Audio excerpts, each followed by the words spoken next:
My aunt kicked me out at 10 p.m. because I didn't read her daughter's mind about the TV. A couple of years ago, when I was 17, I used to visit my aunt a lot.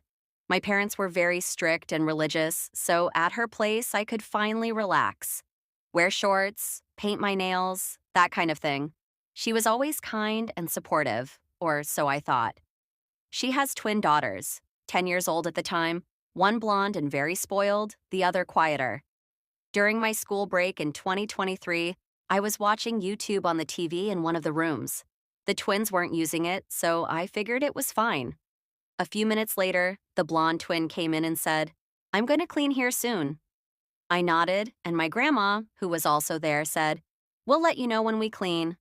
A while later, I got a text from my aunt. XX said you won't let her use the TV or clean the room. I replied, "She didn't say anything. She just told me she'd clean later." My aunt texted back, "She doesn't need to say anything. You should know. That TV is hers."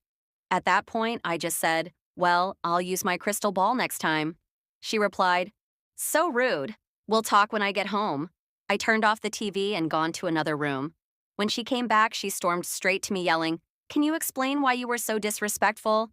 I told her calmly, "Auntie, I'd rather talk later. You know I have anxiety and we should calm down before saying things we'll regret." She didn't care. She kept yelling in my face, saying her daughter was afraid of me, which made no sense. I never even raised my voice at her. My anxiety kicked in hard. I started crying and hyperventilating. I finally shouted, "Even mute people find a way to communicate for a reason," among other things. That's when she said, "You're leaving. I'm calling your parents." It was 10 p.m., and my parents lived in another city.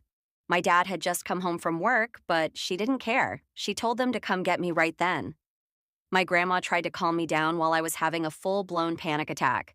My parents arrived angry and disappointed with her. We made up later, but things have never felt the same. She said, "If my daughter ever disrespects you, just tell me. But honestly, that doesn't undo what happened. Nowadays, I can do whatever I want at home since my parents became more open-minded, so I barely go to her house anymore just to visit my grandma."